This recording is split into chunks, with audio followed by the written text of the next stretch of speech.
Segundo livro das Crônicas, capítulo 1 e o versículo de número 6. E Salomão ofereceu ali sacrifícios perante o Senhor, sobre o altar de bronze que estava na tenda da congregação, e ofereceu sobre ele 1000 holocaustos. E naquela mesma noite, apareceu Deus a Salomão e lhe disse: pede o que quiser, porque eu vou te dar. Amém? Feche a Bíblia. Você pode estar de pé mais um minuto. Coloque a Bíblia no banco, na cadeira, e pegue na mão da pessoa mais perfumada do seu lado. Aperte a mão dela com carinho até ela falar aleluia. Pentecostal que não faz barulho está com defeito de fabricação. Vamos orar? Pai, nós te exaltamos, nós te glorificamos, e nós entendemos que dentro de alguns minutos, e esta linda igreja ficará pequena para o tamanho da glória que o Senhor vai mandar do alto dos céus. Os que vieram tristes começarão a saltar de alegria. Os que vieram se arrastando não voltam se arrastando para casa. Hoje voltarão voando nas asas de um novo tempo.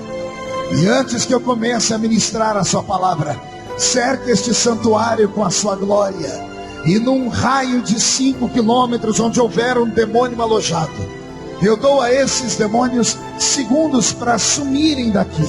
Porque se não sumirem, serão queimados pelo poder da sua glória, que aqui será derramada. Rasgue o céu sobre nós nesta tarde. Manda anjos de fogo descerem aqui. Que estes anjos desçam trazendo brasas de fogo nas mãos. Comecem a esparramar estas brasas entre nós. E onde houver um crente cheio do Espírito Santo, pega ele nesta tarde, Jesus, e mostra o caminho da verdadeira e poderosa adoração. Fala conosco, fica conosco, é o que eu te peço agora e sempre. E toda a igreja diz: os que podem, tomem o seu assento, aplaudindo a Jesus, porque Ele é bom, porque Ele é maravilhoso. Deus é fiel. Só queria pedir ao nosso sonoplasta para ver se ele consegue abrir a caixa da esquerda, porque eu só escuto a da direita. Ok? Não sei onde está a sonoplastia. Está aqui atrás. Isso, o som da caixa da esquerda aqui não está saindo.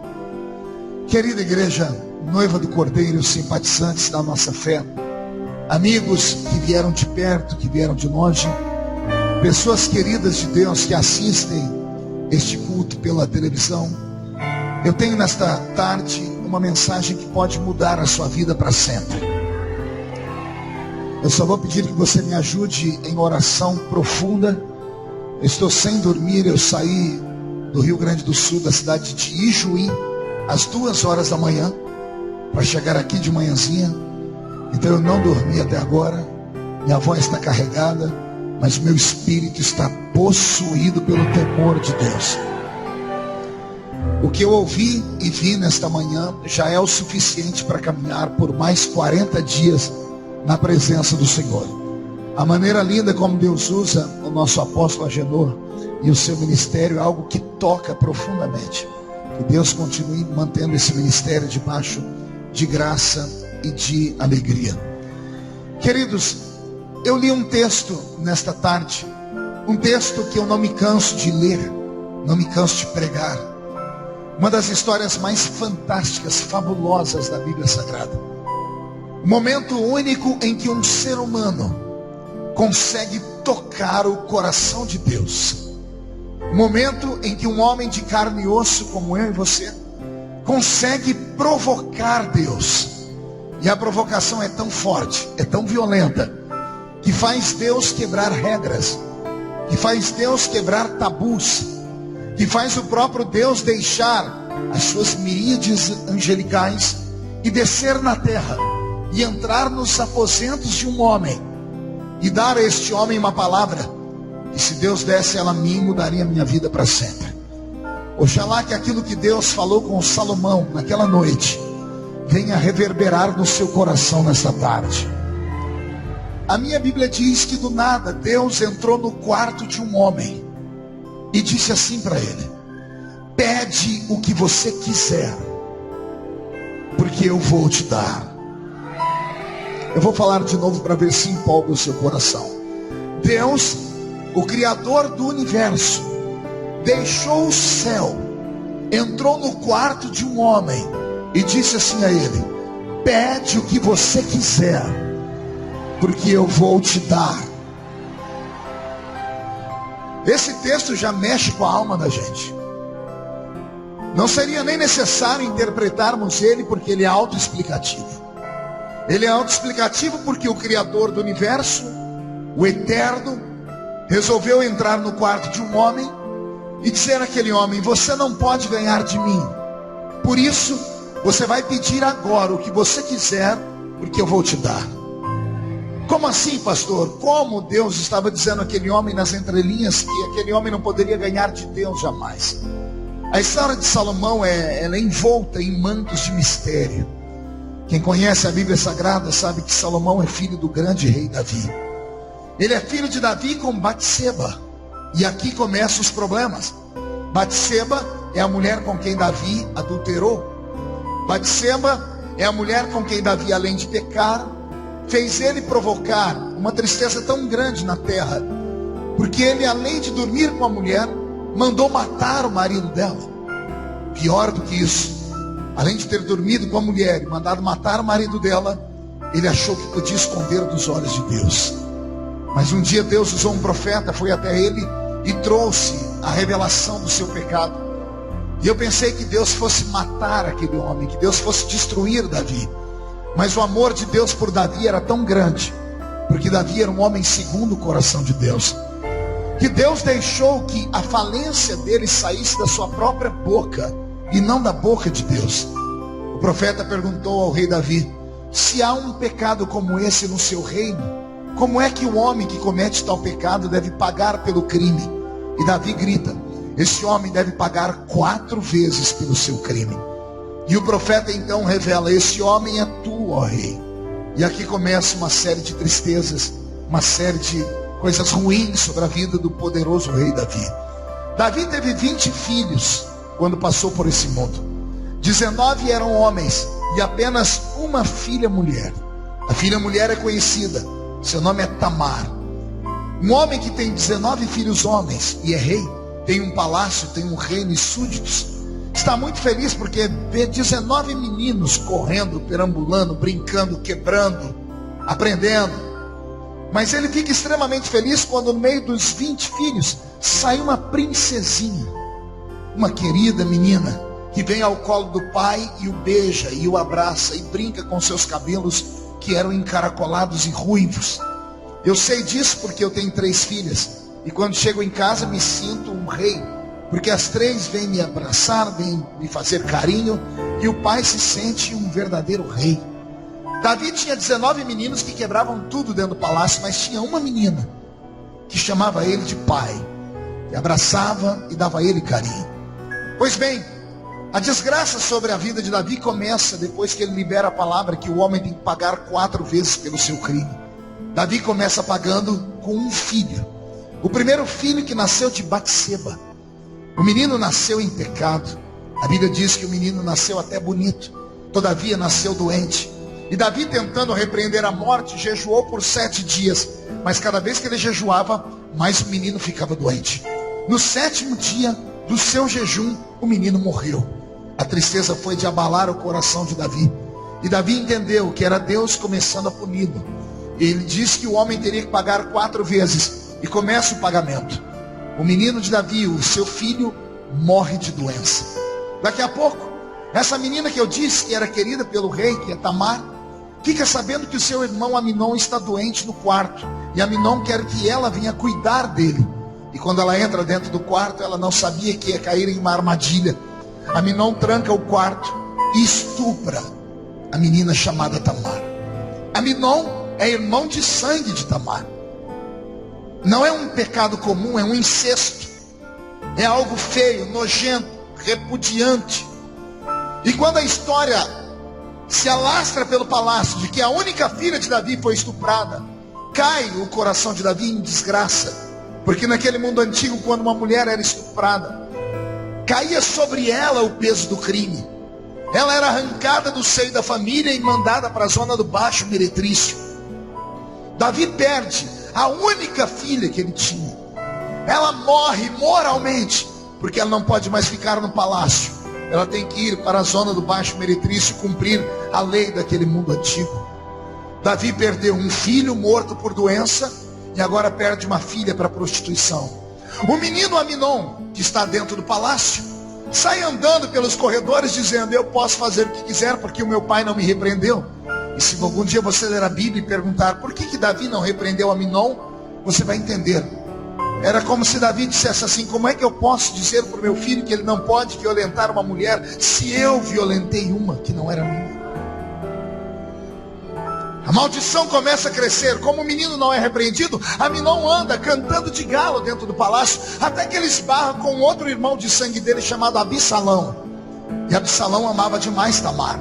E Absalão começa a discutir com Aminon, dizendo: por que você estuprou a minha irmã? Por que você fez isso? E Aminon responde a ele: nem o meu pai me repreendeu, quem é você para me repreender? Absalão fica tão furioso que ele mata Aminon com a sua própria mão. A notícia chega em Davi: Davi, o seu filho Aminon foi morto. E Davi diz: eu quero vingança, quem matou meu filho? E alguém grita: o seu outro filho, chamado Absalão. E Davi não pode repreender Absalão. Pergunte por quê. O que ele ia dizer? Você matou um inocente? Absalão ia dizer: o senhor também não matou um inocente, que era o marido da mulher que o senhor dormiu com ela? Davi vai ficando sem ação. Ele tem um filho morto por doença, ele tem uma menina morta moralmente porque ela foi estuprada, ele tem o estuprador morto pela mão de Absalão. E alguém diz: o senhor não vai repreender Absalão? Ele diz: eu não tenho força para repreender o meu filho porque eu sou tão pecador como ele. Absalão vê que o pai dele é fraco e ele dá um golpe de estado no pai. Ao dar o golpe de estado no pai, ele expulsa Davi do reino. Davi é obrigado a fugir para não morrer pela mão do filho. E o filho abre os cofres do reino, tudo que Davi conquistou em 40 anos, todas as riquezas, as glórias, todo o ouro, a prata, as pedras preciosas. Absalão abre o cofre do pai, rouba tudo que o pai tem e contrata uma série de jagunços para ser o seu exército particular. Davi foge. Davi não quer repreender o filho porque não tem moral para isso. Todavia, Davi tem um amigo chamado Joabe. Qual é o nome dele? Joabe era o capitão dos exércitos de Davi. Joabe juntou um pouco de soldados que haviam sobrado, que eram leais a Davi, arma uma emboscada para Absalão, desfacela o exército de Absalão, e Joabe tem sangue nos olhos. Ele corre atrás de Absalão pelo meio de uma floresta, até que a Bíblia diz que em cima de um cavalo, no trote do cavalo, Absalão, que tinha um cabelo grande, o seu cabelo se emaranha num galho de árvore. O cavalo vai embora e Absalão fica pendurado pelo cabelo.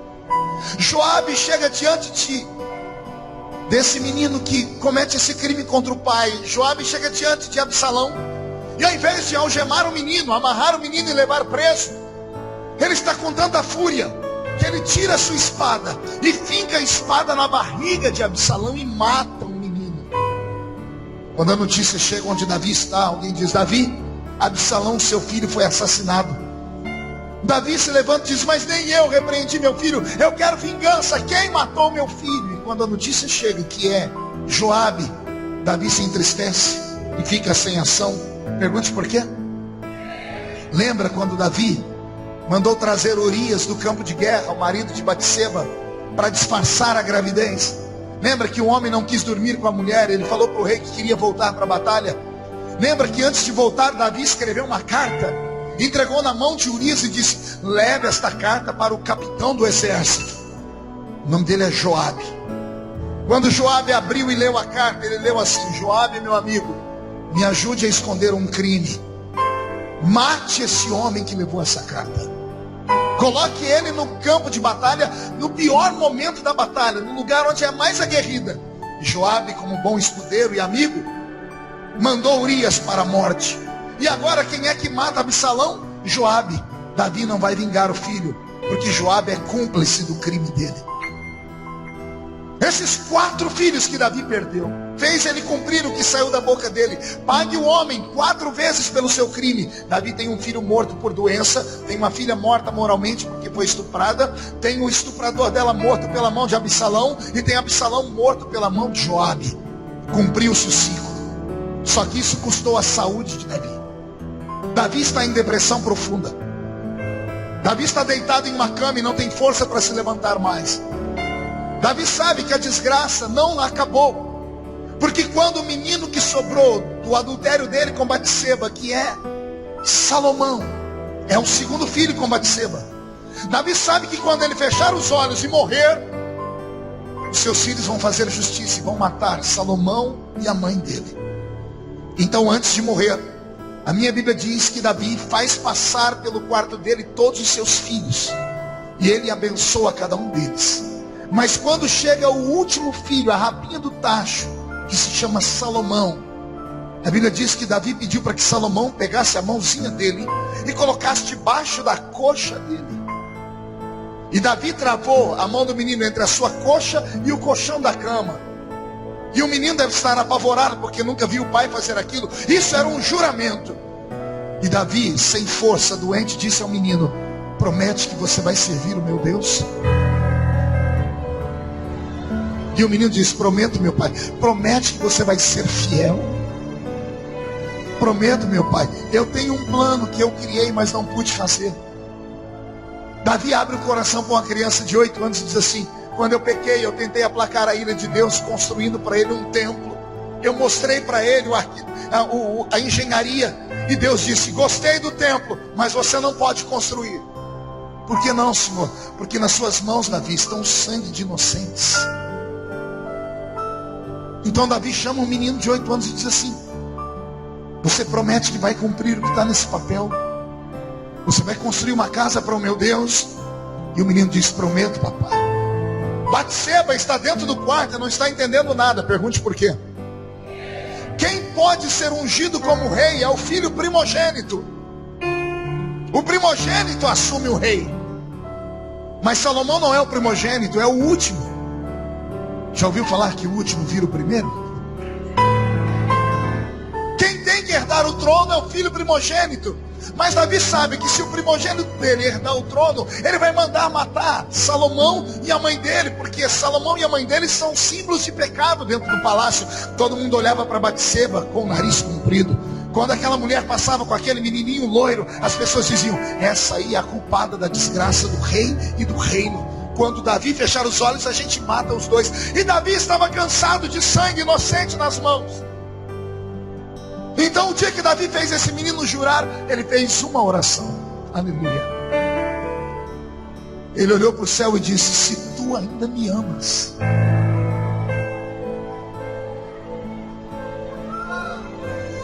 se tu me amas, ouve a minha última oração. Se esse menino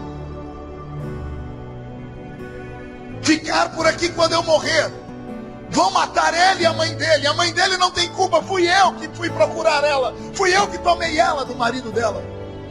Esse menino não tem culpa de ter nascido, Deus, o pecado é meu. Ele é fruto de um adultério, e eles não podem pagar pelo meu crime. O que é que você quer, Davi?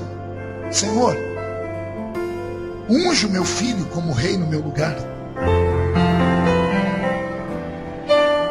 Lembrando que o irmãozinho de Salomão, Deus matou.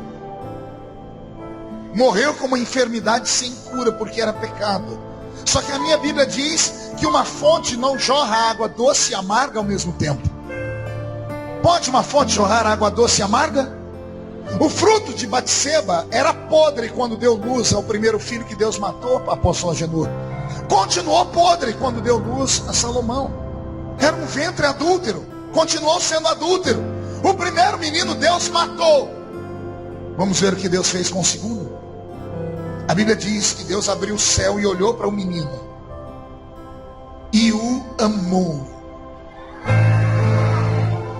Ah, você não entendeu, vou repetir de novo. O primeiro filho Deus matou. O segundo Deus amor.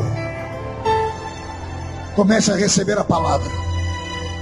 Nada está determinado a não ser que venha pela boca de Deus. Não é o exame do médico que determina a sua morte. O que determina a sua vida ou a sua morte é a voz de Deus. Que nesta tarde você entenda que maior do que a ameaça do homem é a misericórdia de Deus. Que nessa tarde você entenda que maior do que a maldição lançada por aquela igreja que diz que depois da sua queda você não prestaria para mais nada, é a misericórdia do sangue derramado na cruz do Calvário.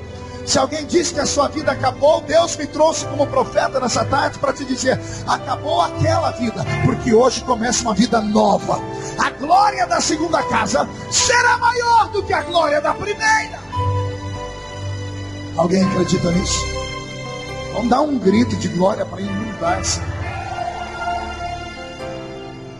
Davi fecha os olhos, é enterrado no Vale dos Reis. A lei está dada, Salomão é ungido rei. Deu uma confusão na família muito grande. Aqueles que iam perseguir Salomão acabaram sendo perseguidos por ele. Salomão senta no trono. Ele tem entre 8 e 18 anos de idade, não se sabe a idade certa. Sabe-se que ele é solteiro. Quando ele senta no trono, depois de receber a coroa e a unção, os conselheiros do rei se aproximam dele e dizem assim: como você é um menino, estamos aqui para te ajudar a governar. Salomão está feliz. Ele diz: pois bem, como é que começa o rei a governar? E alguém diz a ele: você tem que primeiro cuidar do seu povo. E ele manda trazer o resultado do povo. E entra alguém trazendo uma notícia horrível a Davi, a Salomão. A notícia é essa: ó rei, esse ano foi previsto pelos nossos homens da ciência que teremos a pior de todas as crises, por culpa de um inverno que não vai acabar tão rápido. Nosso povo vive da terra. Nosso povo depende ou da cega ou do verão. Na cega se plantam os cereais, no verão se plantam os frutos. Quando a cega não vinga, se salva nos frutos. Quando os frutos não vingam, se salva na cega, nos cereais. E era assim que os homens e mulheres semitas viviam, do fruto da terra.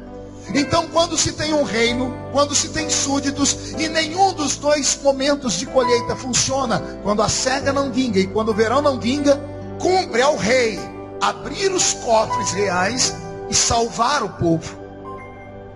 O rei abre o cofre, pega ouro e prata e vai nas nações vizinhas e compra comida, compra cereais e frutos, porque aquele ano não vai ter fruto e nem cereal. Sem comida o povo morre de fome, vai virar um pandemônio. Então Salomão ouve os seus conselheiros e o conselheiro diz: não temos mais nada, não temos condição, nós não temos no estoque nem trigo, nós não temos cevada, nós não temos frutos, nós não temos tâmaras, nem maçãs, nem nada.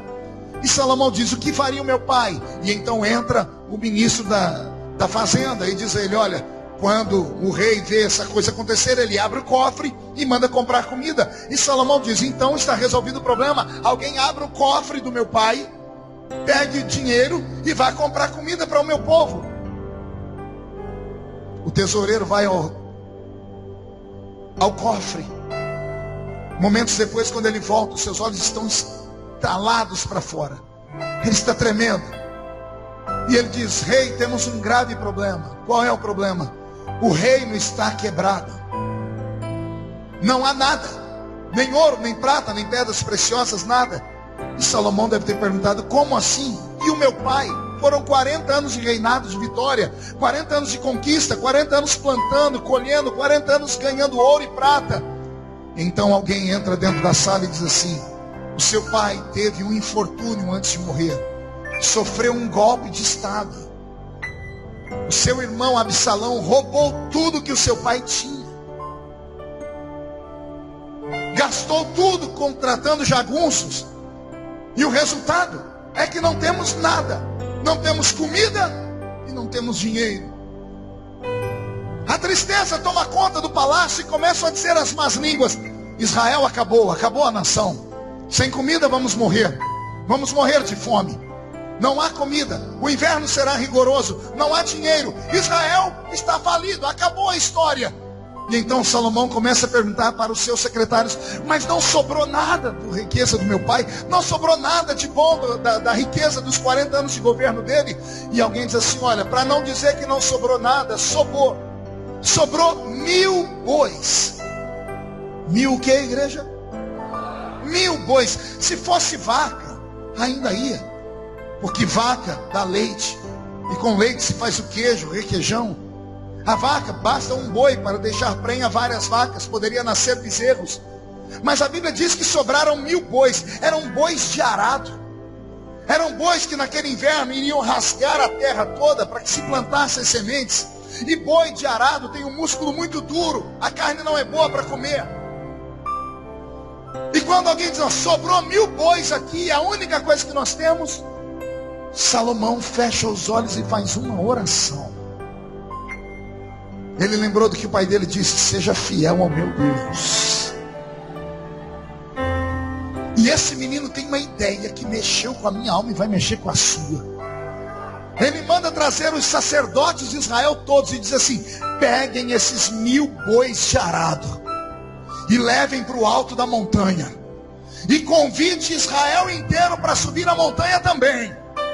E quando a notícia escorreu pela cidade, pelas províncias, as pessoas dizendo: o rei convocou todos nós para estarmos no alto da montanha. O povo vai subindo para a montanha e vê os bois subindo, e o povo diz: esse rei é melhor que o pai dele. Ele vai começar o governo dele dando para nós um churrasco. São muitos bois subindo, vai ter churrasco no alto da montanha. 5 milhões de judeus sobem no alto daquela montanha, ficam apinhados de pessoas, e quando chegam no alto da montanha tomam um susto, porque não tem lá em cima da montanha 1000 churrasqueiras. Eles enxergam 1000 altares, 1000 ambientes parecidos com esse, pedras amontoadas, gravetos por cima. E eles enxergam um sem número de homens que são sacerdotes e levitas, e os sacerdotes começam a tirar das suas mãos adagas. Adagas são punhais. E eles começam a orar. Diz a história, Genor, que quando eles oravam, eles entravam em transe. O Espírito de Deus se apossava deles. E eles começaram a sangrar 1000 bois. Pela primeira vez em Israel houve um sacrifício tão violento. Imagine 1000 bois sangrando, toneladas de litros de sangue escorrendo pelo alto da montanha. A montanha ficou vermelha, os pés de todos os hebreus ficaram manchados de sangue. Um terror tomou conta daquele lugar.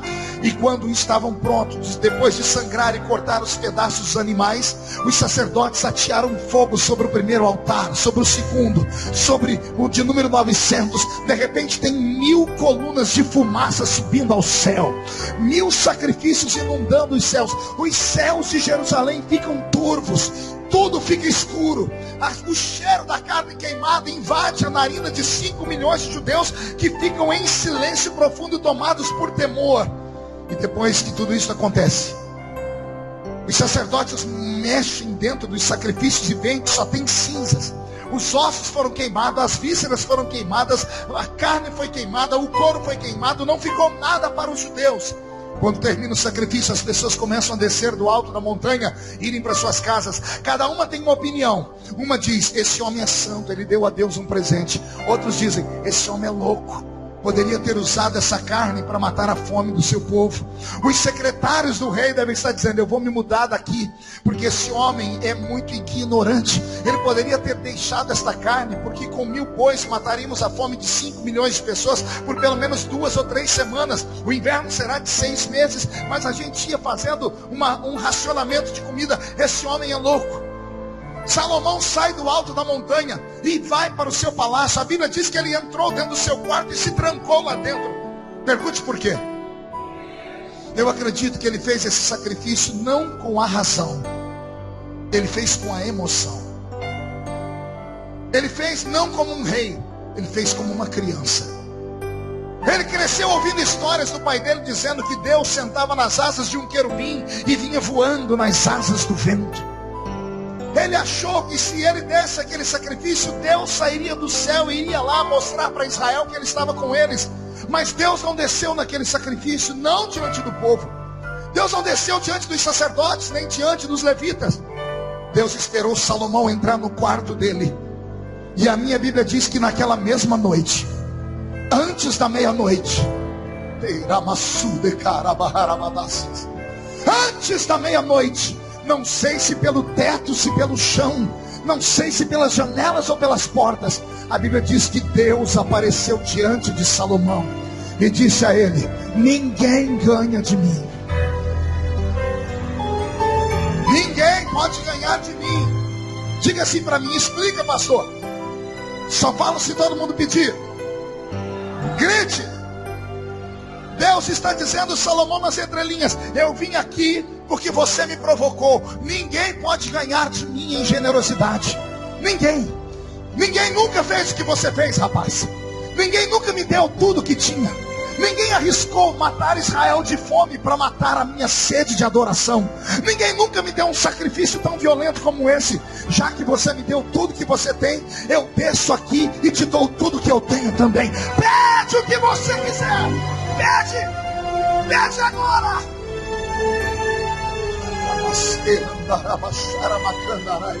Meu corpo fica todo arrepiado. Sabe o que eu acho interessante aqui, pastora Genor, meu apóstolo? É que Davi é o rei mais crente que Israel já teve. É o rei que canta, é o rei que dança. Segundo o coração de Deus, é um homem que escreve salmos. Quem nunca chorou lendo o Salmo 23, Salmo 91, Salmo 51, Salmo 139, é tudo salmo de Davi. Davi era adorador, sim ou não? Davi era cantor, sim ou não? Davi era dançarino, sim ou não? Você não vai ver na Bíblia Salomão dançar. Você não vai ver na Bíblia Salomão construindo cânticos. Ele escreve provérbios. Você não vai ver Salomão cantar. Salomão não tinha alma de poeta. Mas Davi faz tudo isso. Só que tem um problema. Davi nunca viu Deus. Use o seu raciocínio e vem comigo. Davi dançava, cantava, adorava, escrevia, tinha vontade de ver Deus, mas nunca viu. Pastor, e o Salmo 18? Que Deus sentou nas asas de um querubim e voou sobre as asas do vento e tirou a alma dele do inferno. É um poema. Essa história aconteceu lá quando ele era rei de Israel e ele estava sentado no lombo de um cavalo, e um dos filhos de Anak, se não me falha a memória, Talmai, um gigante, jogou Davi de cima do cavalo e foi fincar Davi no chão com uma lança. Quando ele foi matar Davi, um valente de Davi veio e socorreu e matou o gigante. Davi foi escrever um salmo, disse, ao invés de falar, meu amigo me livrou do gigante, ele disse assim: o Senhor sentou nas asas de um querubim e voou. A vontade de Davi de ver Deus era tão grande, mas ele nunca viu. Agora vem cá. Um homem que canta, que adora, que dança, nunca viu Deus. Agora o outro que está começando o reinado dele agora, que nunca orou, que nunca cantou nem dançou, fez Deus descer dentro do quarto dele e ficar cara a cara com ele. Aqui eu vejo uma explicação básica para a explicação de como separar ou de como explicar os dois tipos de pentecostais que existem no nosso país: os pentecostais e os neopentecostais. Os pentecostais são de oração, são de adoração, são de pular e gritar. Só que são extremamente pobres. Os neopentecostais não pulam tanto, não gritam tanto, mas são ricos. Por quê? Lembra aí, toda vez que você está no vale, você vai lá na casa daquela irmãzinha de oração. Lembra da casa dela? A porta é escorada com a cadeira. Só tem 2 dentes na boca, o zagueiro e o atacante. Ela é analfa de pai e beta de mãe, mas é de oração. Mas é pobre. Por quê? E por que os irmãos de igrejas neopentecostais são prósperos? Davi adora e morre pobre. Salomão não adora, mas sacrifica e morre rico. Estou dando ensinamentos para vocês aqui. Adoração não tem a ver com a terra. Adoração tem a ver com o céu. Vou falar de novo. Salmos não tem a ver com a terra. Salmos tem a ver com o céu. Vou falar de novo. Línguas estranhas não tem a ver com a terra. Tem a ver com o céu. Vou falar de novo. Entrar no Espírito e dançar e adorar a Deus não tem a ver com a terra. Tem a ver com o céu. Então, enquanto você grita, adora, pula, canta, você toca o mundo sobrenatural e invisível. E o mundo invisível e sobrenatural te dá dons, mas ele também te dá dons espirituais. Porque o que é espírito, quem planta espírito, colhe espírito. Cada semente gera um fruto, não é isso que a gente aprende? Se você planta laranja, você colhe maçã. Se você planta maçã, colhe abacate. Por que não? Porque cada fruto gera uma semente. Então, ao crente pentecostal que é bom de grito, de subir monte, de orar e continue assim, porque isso é bom, tudo que você planta na igreja é espírito. Então você só recebe em espírito.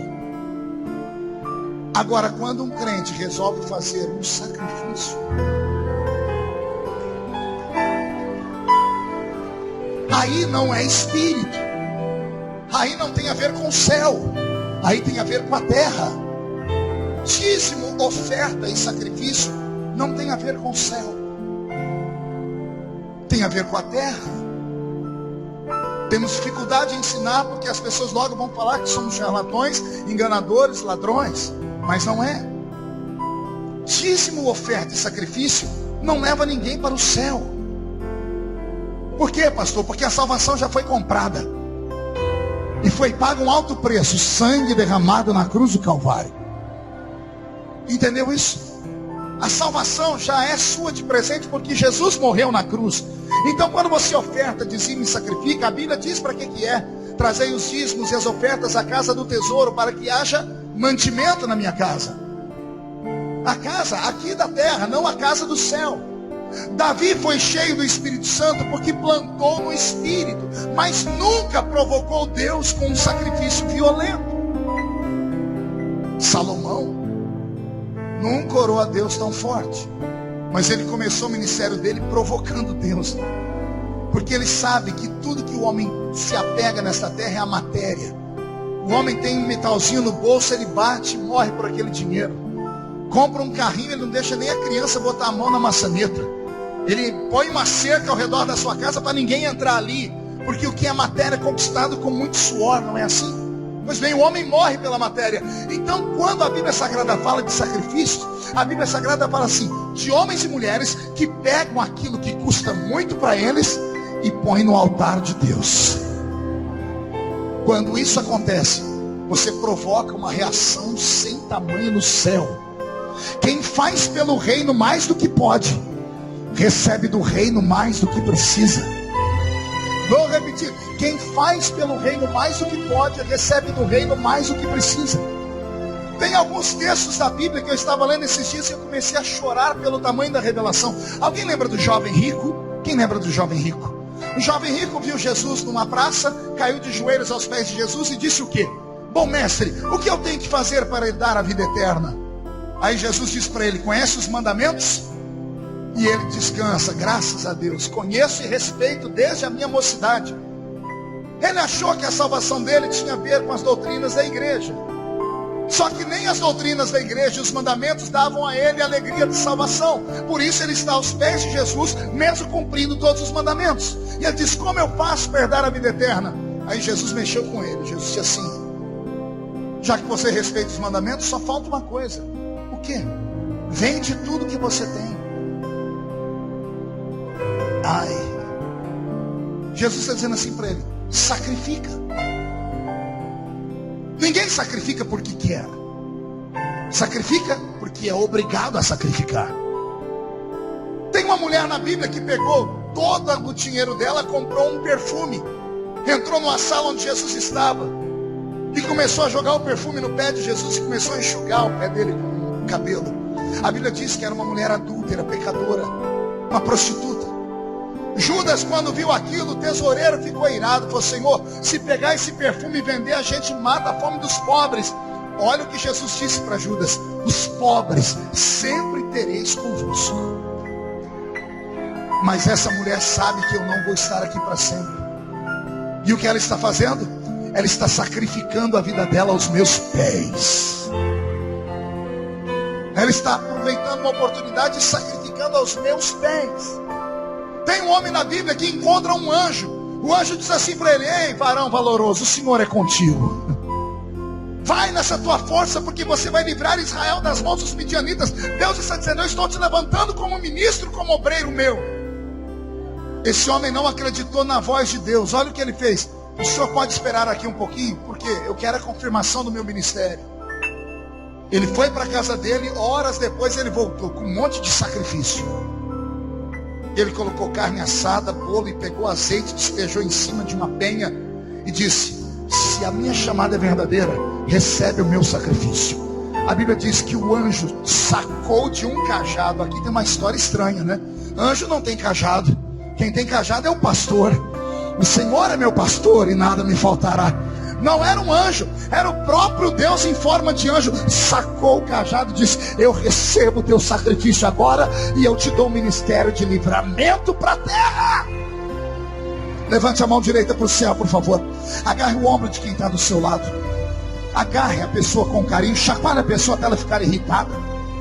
Ela diz: Deus te trouxe aqui para isso, para sacudir a sua fé, para sacudir a sua família, para sacudir o seu ministério, para sacudir o seu entendimento da Bíblia. Faça para Deus hoje aquilo que você nunca fez, e Deus fará para você aquilo que Ele nunca fez também. Se alguém crê nisso, não dê um grito agora, não. Dá um berro de glória a Deus, por favor. Eu estou com o meu corpo todo arrepiado.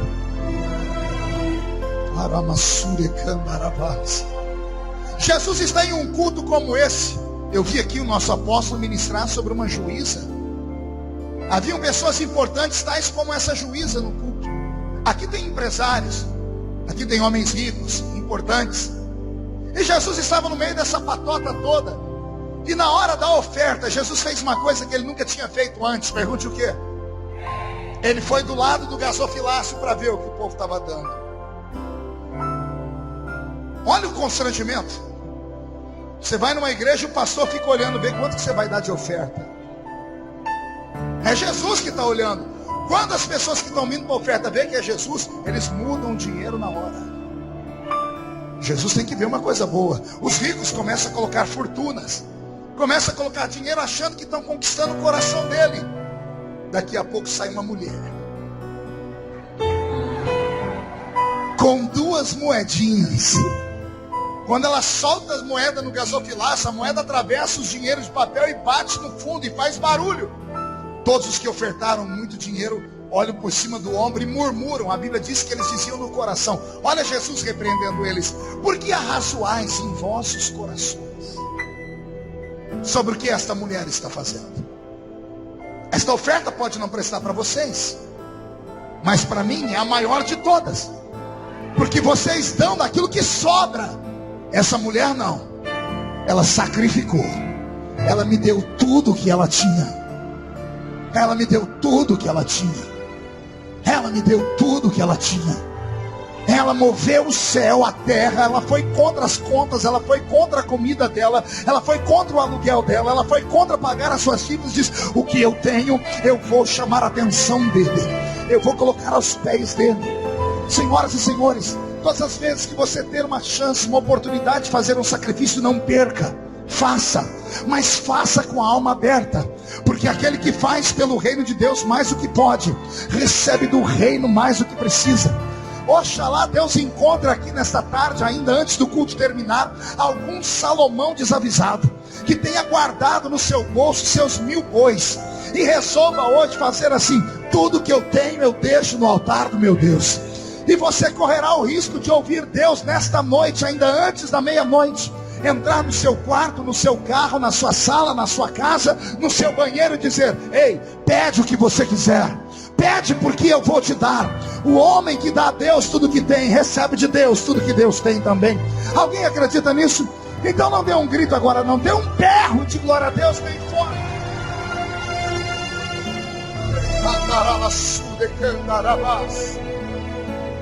Sabe que muitas pessoas não sabem?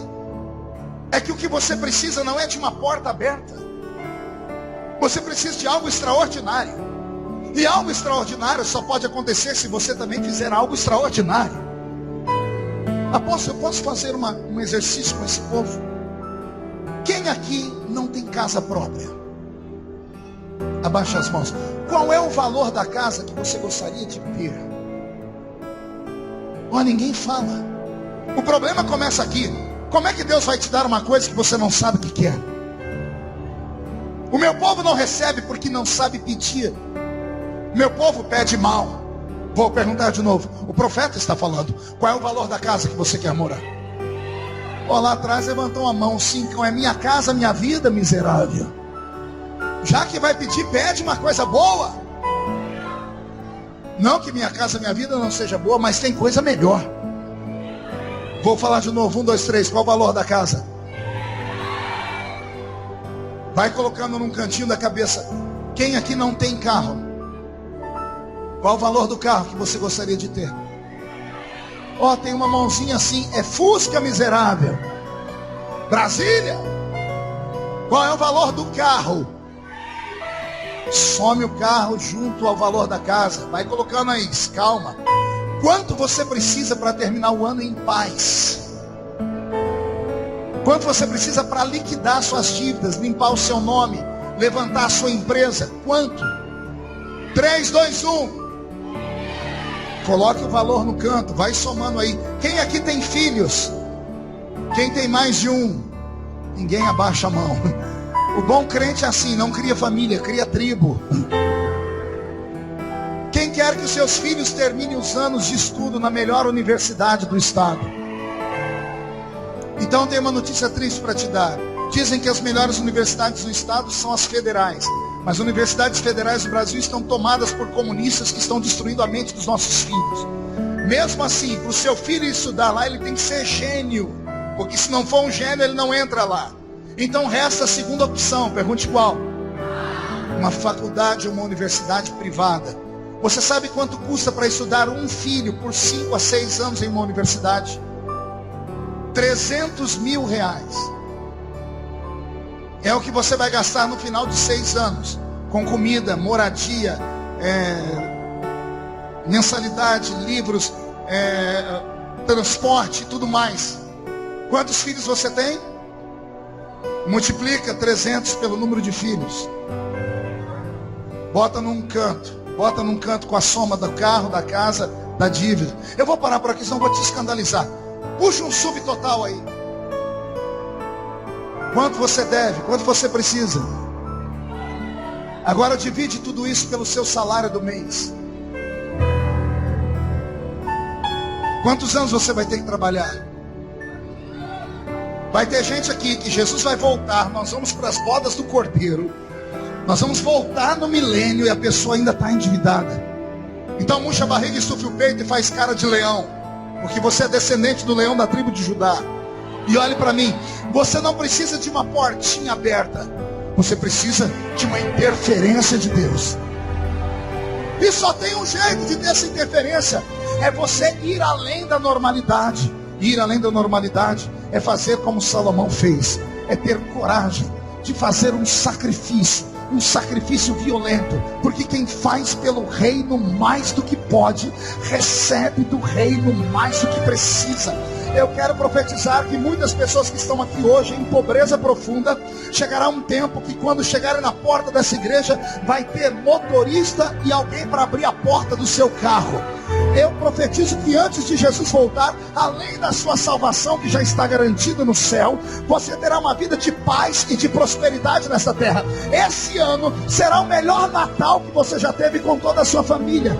Profetizo que na passagem do ano, você vai estar sentado ao redor de uma mesa farta.